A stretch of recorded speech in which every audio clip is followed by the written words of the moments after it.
Bonjour, merci de votre présence nombreuse et radieuse. Je vais laisser la parole à Stéphanie Muel, qui est l'élue de Laxou, la conseillère municipale déléguée à la politique culturelle à Laxou, puis nos personnalités ensuite et partenaires. Merci à tous de votre présence. Stéphanie, allons-y. Bonjour à tous, Madame Chamagne, Monsieur le maire, Monsieur le sénateur, Monsieur le président de la communauté urbaine et humaine du Grand Nancy. Je suis ravie d'être parmi vous et je vous remercie de votre présence. Alors la culture, le plus souvent, ce sont des petits objets ou de grandes phrases enfermées dans des salles. On y accède en achetant son billet, on déambule dans un lieu ouaté et on s'assied dans un beau fauteuil en se soustrayant au bruit du monde. Mais je pense qu'il existe une autre culture qui ne veut pas fermer la porte derrière elle. Une culture qui ose s'installer là où marche tout le monde, là où personne n'a de place réservée à l'année, là où les cimaises s'appellent façades et jardins et où chacun a déjà traversé 1000 fois la Seine. Ici à Laxou, cette culture s'est installée et elle occupe les sentiers tous les 2 ans. Alors tout a commencé par une très belle idée de Monsieur le maire, il y a une dizaine d'années. Ils sont pas mal les maires. Oui, qui a instauré donc cette pratique artistique à ciel ouvert. Et elle est pour moi sans barrière, sans exclusion, et elle doit perdurer. Et elle va perdurer. Alors, avant de céder la parole à Monsieur le maire, je tiens à saluer chaleureusement les New Orleans Poitiers. Cher François Berner, maire de Villers, on a vu des classes de Villers venir. Évidemment, on a vu des enseignants de Laxou et on salue la présence de l'adjointe au scolaire de Laxou, Nathalie Parent-Éclair, Naïma Bouguerioun pour les jeunes de la LSH, anciennement centre aéré, aujourd'hui accueil de loisirs sans hébergement. Eh bien, il y a eu des sorties organisées. Il y a eu aussi certaines de nos structures petite enfance qui sont venues avec les enfants dans ces sentiers. Claudine Baillet-Bardot, mon adjointe à la petite enfance, est par là, est également présente. Et puis aussi certains sportifs qui viennent régulièrement. Voilà, donc grand merci. Bon après-midi à tous, merci de votre présence et je laisse la parole avant le président de la communauté urbaine à Philippe Nagbar pour un petit mot. Merci à vous, bon après-midi, merci. Mesdames et messieurs, un petit mot. D'abord parce que c'est difficile de se renouveler quand on assiste, comme l'a dit Laurent, depuis le début à cette très belle opération. Effectivement, j'ai eu le bonheur de venir pour la première édition de En dehors des sentiers battus et j'ai trouvé l'idée remarquable.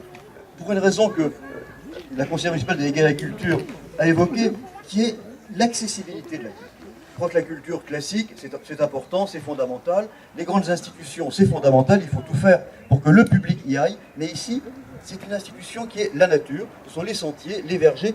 Et je trouve ça remarquable parce que tout le monde peut y avoir accès, même les sportifs qu'évoquait Laurent à l'instant, les scolaires, les promeneurs. Et ça m'appelle cette très belle définition que j'aime beaucoup citer, qui était de Jean Vilar. Jean Vilar disait « La culture, ça doit être l'élitisme pour tous ». Je crois qu'ici, avec les artistes qui viennent année après année dans des genres différents, avec les expositions qui se font, ben, c'est la culture pour tous, c'est l'élitisme pour tous, et vous avez pleinement rempli cette mission. Moi, j'aime bien ce que vous faites à l'Axou en particulier. Et j'aime bien parce que ça s'inscrit à la fois dans une sorte de réalisation de chaque commune, avec son patriotisme, avec ses idées, avec sa créativité, et en même temps, ça s'inscrit dans les formes aujourd'hui les plus modernes sur le développement durable, sur la biodiversité, sur les trames vertes, les trames bleues dans l'ensemble de l'agglomération. Et on voit bien que cette alliance entre chacune des communes et la communauté, mais aussi cette alliance, puisque je suis entre le maire de l'Axou et le maire de Villers, des communes proches qui ont toutes les raisons, au-delà de l'amitié, de travailler ensemble parce qu'elles gèrent des patrimoines, que ce soit forestiers ou sur le plateau de Brabois, ou ce qu'on appelle les coteaux, les jardins. Et il faut développer, on réfléchit avec Didier Sartelet, le maire d'Hécourt, qui va s'occuper de ces questions, à des trames vertes et bleues qui pourraient rejoindre les différentes villes de l'agglomération, juste aux limites des plateaux, faciliter les déplacements piétons, les déplacements en vélo, bref, faire qu'il y ait non pas des zones et des communes, mais des communes qui participent à une animation et à un regard croisé. Alors j'y participe, j'étais là avant les élections, je suis là après les élections, je vois qu'il n'y a pas les mêmes personnes, mais enfin, il y avait du beau monde même qui était venu de loin, qui semblait connaître l'Axou comme sa poche. L'édition d'En dehors des sentiers battus, le soleil est au rendez-vous, c'est parfait. Je rappelle simplement que cette 5e édition s'inscrivait dans l'année Renaissance 2013, organisée par la communauté urbaine du Grand Nancy, et que le thème en était « Et si la Terre était ronde ?» Donc les 20 artistes qui ont participé cette année ont élucubré, imaginé une œuvre en rapport avec ce thème. Ils se sont fait historiens, géographes, poètes, artistes bien sûr, hein, pour nous créer des œuvres très insolites dans les jardins de l'Axou. Alors ces œuvres vont être démontées, quelques-unes aujourd'hui ou dans les jours qui viennent. Certaines vont retrouver d'autres jardins, je le sais, d'autres seront recyclées, et puis d'autres vont terminer leur vie comme ça, en beauté, hein, après 6 mois, en dialogue avec la nature et les sentiers de l'Axou. Et je vais vous inviter à faire une dernière visite commentée et en musique avec les New Orleans Preachers qui voudront bien me précéder dans les sentiers.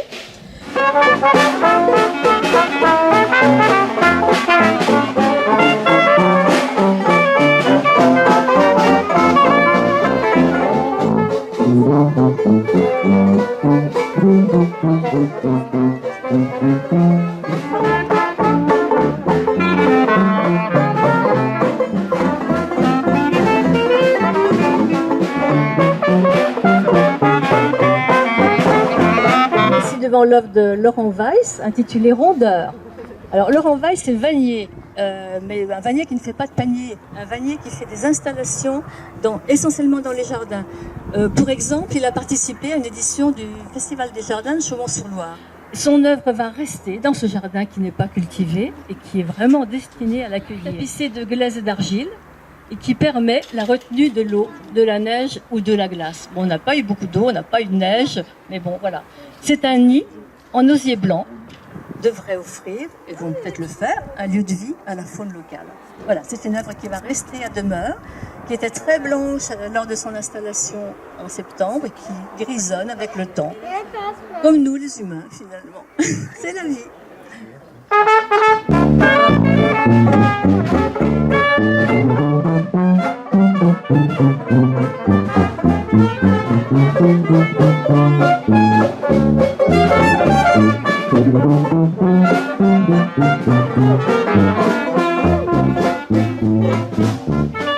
Regardez-la bien, elle tourne, elle est suspendue, elle paraît massive, mais elle tourne, elle est au ras du sol, et comme la terre, elle tourne. C'est l'œuvre de Valérie et Thierry Tonal qui nous viennent de loin, hein, ils nous viennent de Marchienne, pas loin de Lille. Ils ont fait le voyage pour nous, ils vont l'installer dans un autre jardin dans la région parisienne. Hein, voilà. Ils sont là, vous pouvez vous approcher. Visuellement, esthétiquement, elle est très réussie. Hein. C'est du bois, elle s'intègre bien à la nature, mais en même temps, elle pose plein de questions. Par exemple, est-ce que vous savez ce qu'est la proxémie? Cette sphère d'intimité qui, dans tous les pays, est différente. Une sphère virtuelle qui se trouve autour de chacun d'entre nous et qui nous permet d'être à l'aise ou pas avec la personne qui est en face de nous. Hein. Dans les pays du Nord, elle est beaucoup plus large, n'est-ce pas? Et cette sphère sociale, on peut dire, on peut la définir aussi en imaginant un personnage à l'intérieur avec les bras et les jambes ouvertes. Ça vous rappelle quelque chose? L'homme de Vitruve de Léonard de Vinci. Voilà, on est à la Renaissance. Bravo les Tonnelles. Donc elle tourne, elle n'a pas arrêté de tourner pendant 6 mois, c'était extraordinaire. Hein.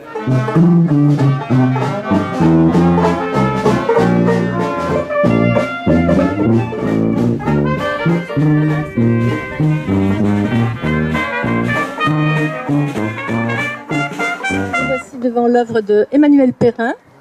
Bon, c'est vrai qu'elle a un peu évolué, le vent a joué avec, les images tracées sur ces toiles sont un peu enroulées, mais on distingue encore les traits d'une carte géographique. Elle fait référence effectivement à la géographie. Et pour cause, c'est une représentation, enfin, c'est un simulacre de représentation de la première carte de la planète qui a été imprimée par les chanoines de Saint-Dié-des-Vosges. C'est la première fois que le nom d'América a été prononcé.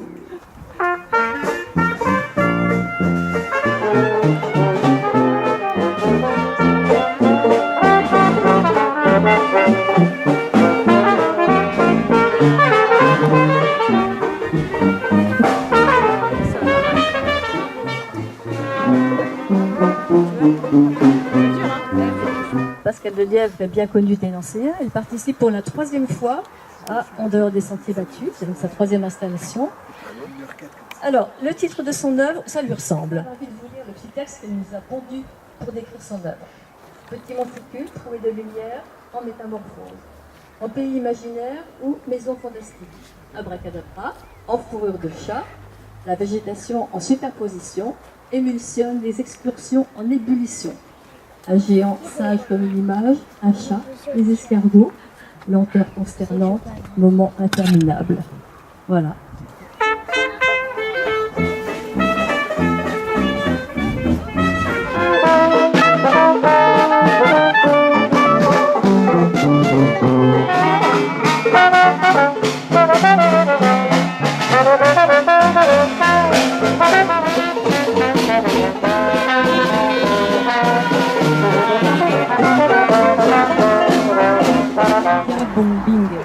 Le Yardbombing, c'est un nouvel art urbain qui s'est développé aux environs de 2005, il n'y a pas très très longtemps, aux États-Unis.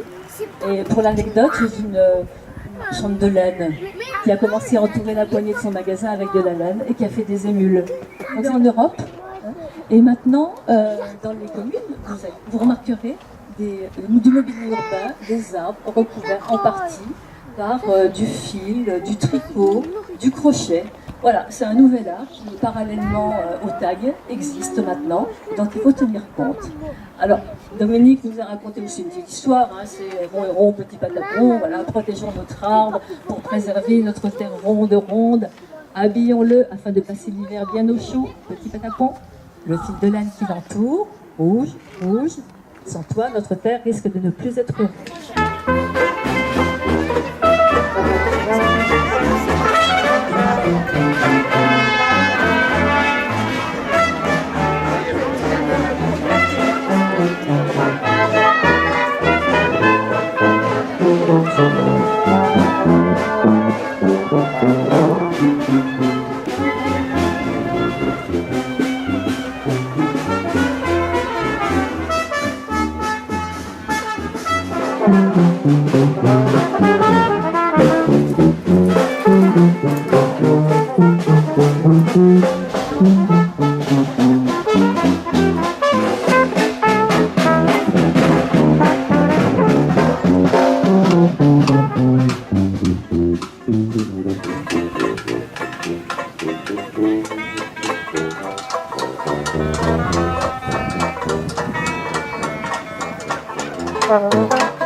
qui en ce moment travaille beaucoup le thème des lutteurs. C'est un thème récurrent dans ses peintures, parce que évidemment il fait beaucoup. Cet été, il va faire une grande exposition un peu rétrospective dans la Halle aux Grains, à côté du château. Donc je vous recommande. Les lutteurs représentent, comme il l'indique, le nord et le sud, donc on est bien sur Terre. Ils sont dans une rose des vents, et la rose des vents a été d'une grande aide pour les navigateurs, bien sûr. Au départ, c'était les quatre vents principaux, les axes de la Terre, et puis les 12 vents qui permettaient aux navigateurs de se repérer. Vous pouvez aussi imaginer ces mâts dans l'espace qui retracent donc les points entre les constellations.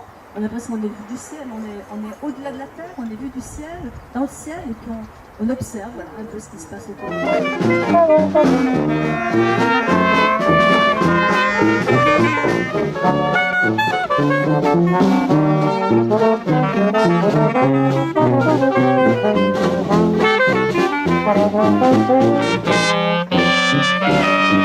Caroline Leloup-Zalkowski, c'est une architecte. Écoutez, on peut le deviner en voyant sa construction.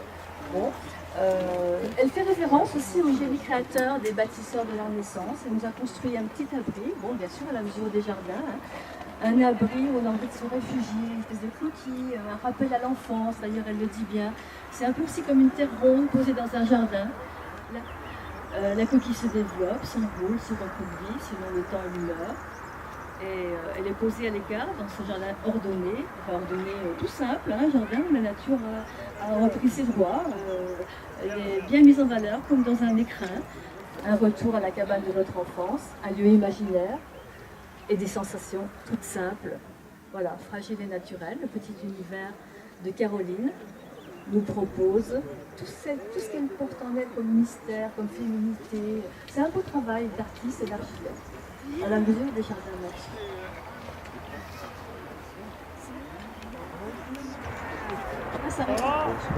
Nous sommes maintenant devant le jardin des 1000 fleurs, qui est un jardin de la régie de quartier des provinces. Un jardin où on cultive toutes sortes de beaux légumes et de bons fruits. Et vous pouvez même venir les acheter, c'est formidable. Il faudra attendre un petit peu que ça pousse, mais je vous conseille quand même de venir très très régulièrement faire vos provisions de bons produits naturels. Les tentacules comme ça semblent sortir de terre, ou au contraire s'enraciner. On ne sait plus trop. Un matériau complètement naturel. Et puis on a fait cette œuvre d'art qui est aussi un abri. Un petit abri, on imagine que les animaux vont se réfugier aussi à l'intérieur. C'est vraiment une œuvre qui est en plein rapport avec la nature et très, très en harmonie avec.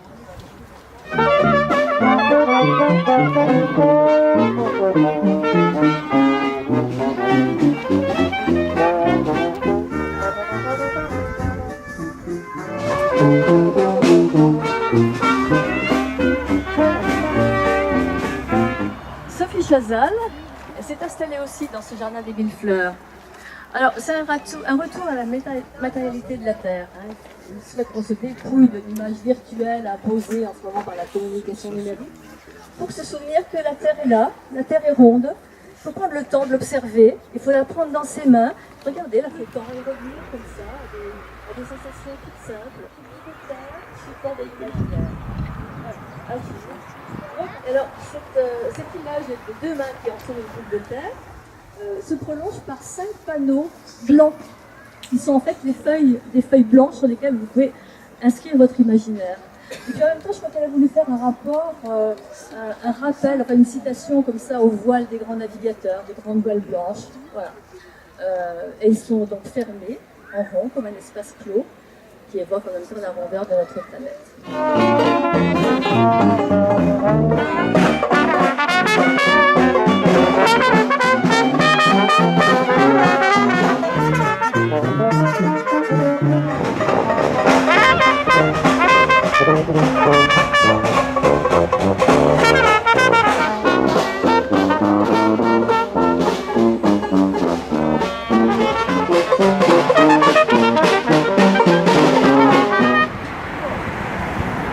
Alors on est sur la Terre ronde qui évolue avec les siècles et les millénaires. Et il rappelle qu'en 1915, le scientifique allemand Alfred Wegener formule l'hypothèse de la dérive des continents, qui selon lui, au début de l'ère secondaire et tertiaire, les continents étaient soudés en une masse unique, répangés, entouré d'un océan unique. Et puis le temps a fait son œuvre, les continents se sont séparés, les hommes aussi. Tous les continents sont faits en fait d'une multitude, d'une foultitude de têtes d'humains.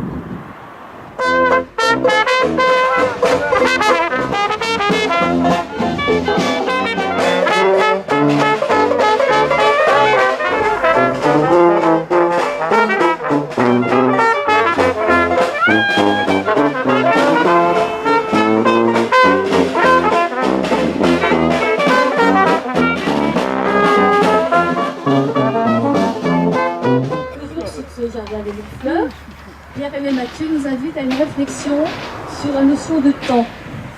Et c'est une invitation aussi à valser avec la pirouette lunaire. Un clin d'œil au grand navigateur et à la cartographie du XVIe siècle.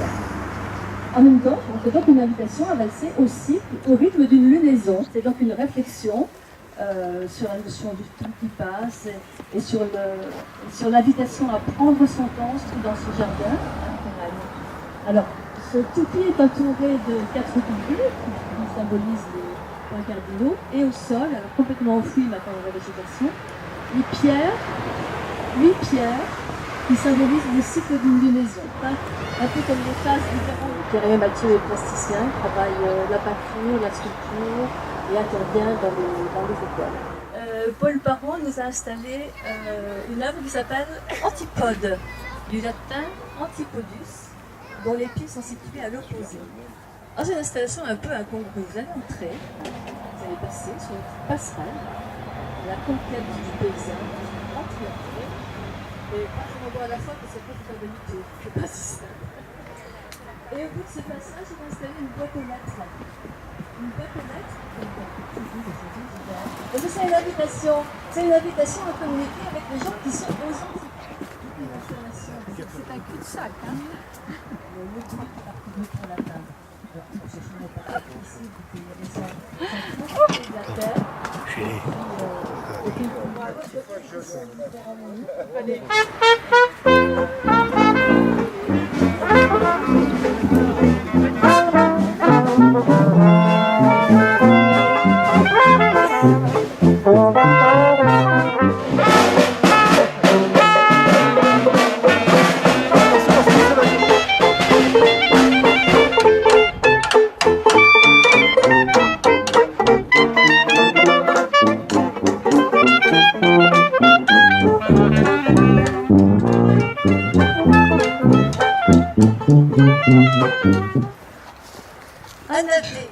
Galileo s'intitule son œuvre.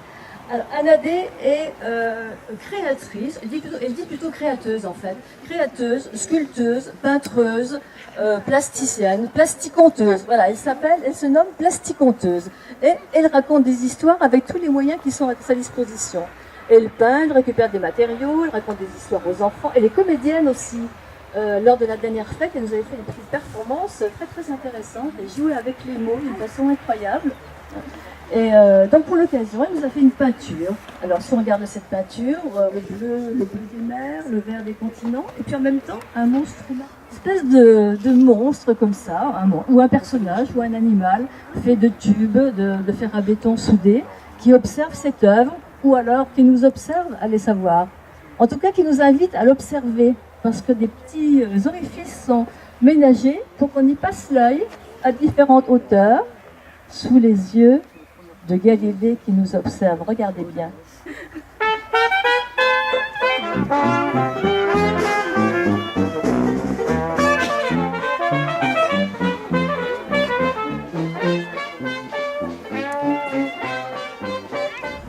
Janine Jacob-Arin s'est installée sur une structure existante dans ce jardin qui est destinée à recevoir des plantes.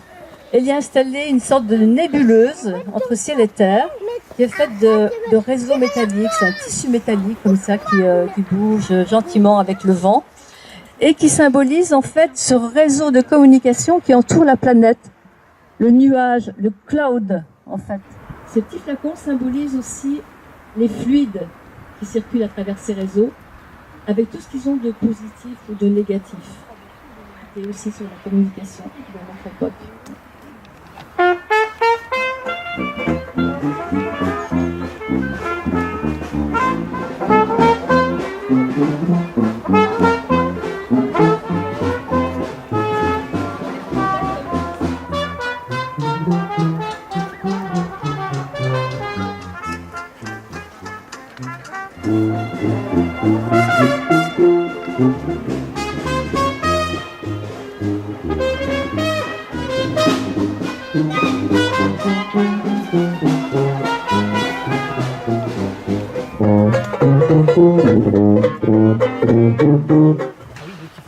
Sarah Monnier et le collectif Sensible, ce sont 3 jeunes femmes qui travaillent ensemble, qui font de la création ensemble et qui interviennent aussi dans différents groupes.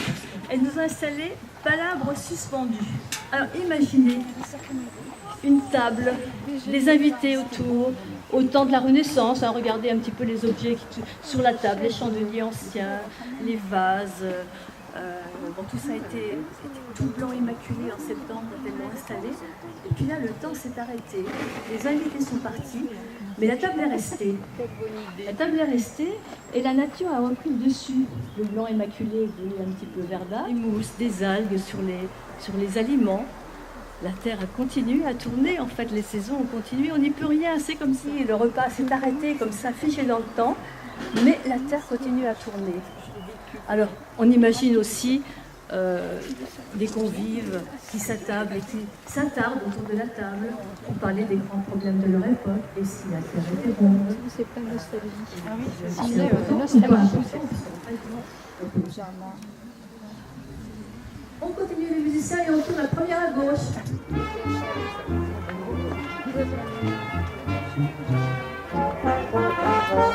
Pardon.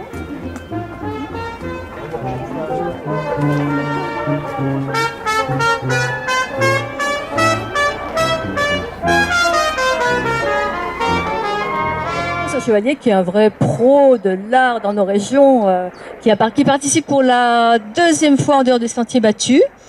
Et puis là, vraiment, il s'est pas pris au sérieux du tout. Ou plutôt, il s'est pris pour le créateur lui-même, puisqu'il nous installe une terre dans un caddie. Et son propos, c'est de dire, et si la terre était ronde, je pourrais la promener dans mon caddie en dehors des sentiers battus. Consommation qui supporte notre planète, idéalement renaissante, transformée en boule de cristal par la magie du groisil qui y a collé. Alors le groisil sont les chutes de cristal. Quand les pièces ne sont pas satisfaisantes, on les broie et on récupère le groisil qui est à nouveau fondu et qui fait partie de nouvelles pièces en cristal. La précédente de Jean-François était également recouverte de groisil.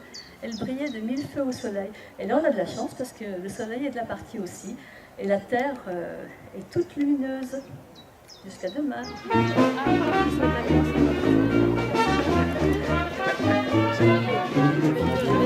Avec lui,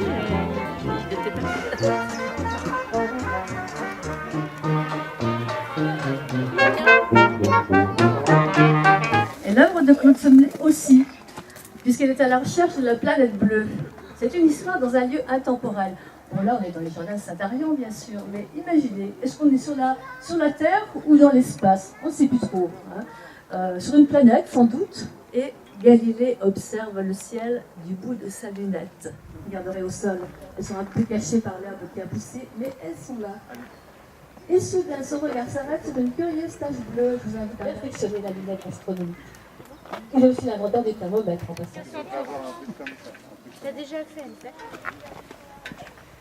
La nature a fait son œuvre sur le travail de Kazumi Tai. Alors, Kazumi est japonaise. Elle vit sur une île au Japon. Elle a été vraiment imprégnée par les éléments. Elle a gardé cette impression forte comme ça de rapport à la nature. Elle dit qu'elle est née sur une île au bord de la mer au Japon et que l'eau apporte beaucoup de choses à son esprit.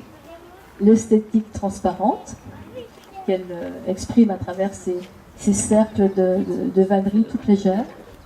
C'est sur ces matières en suspension, l'animal, la plante aussi, nous coexistons. Exprime l'harmonie de la nature.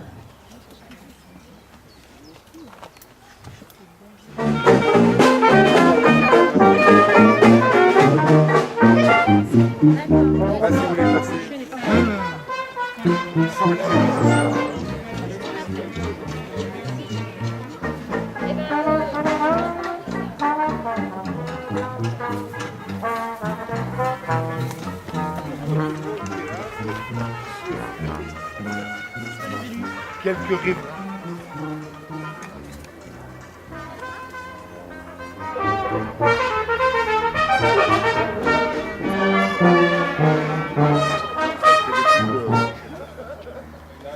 Bon, après un petit salut au jardinier. Stéphanie Coupade, qui s'appelle Toute une vie. Toute une vie.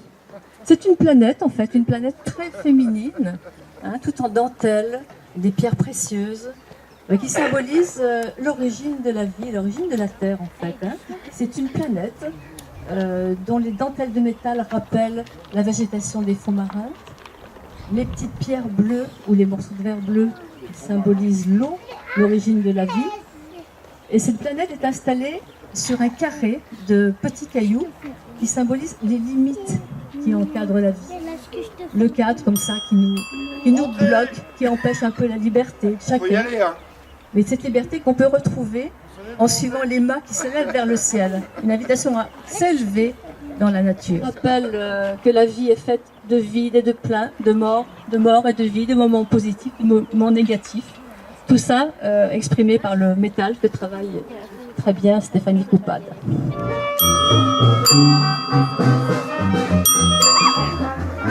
Alice, arrête.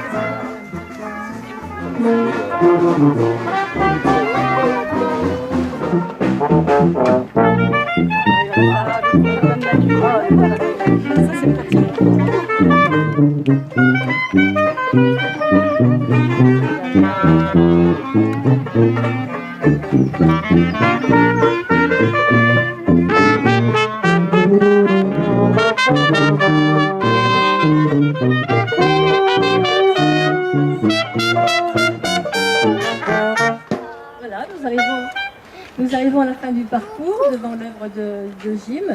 Mais saluons au passage Manuel, quand le temps viendra de récolter. Merci Manuel. Une œuvre qui s'appelle Énergie dynamique et qui parle de rondeur, de la rondeur de la Terre, de la maîtrise de la Terre par l'humain ou l'inverse, hein, on ne sait pas. Une photographie qui évoque effectivement la rondeur de l'humain, la rondeur de la Terre, le rapport entre l'humain et la végétation et la nature, le temps qui passe, hein, regardez bien, le temps qui passe, un ventre féminin qui a la forme d'une hémisphère, les mois s'écoulent, la vie renaît. On peut y voir aussi une évocation d'un ami sculpteur de Jim, Jean No, dans la photo qui se trouve donc au centre et en bas de cette installation. Ce dernier parcours dans dehors des sentiers battus. Je vous remercie de m'avoir suivi. Allez, je vais te Merci. mettre la gratte. Arrête de faire ça.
Thank you.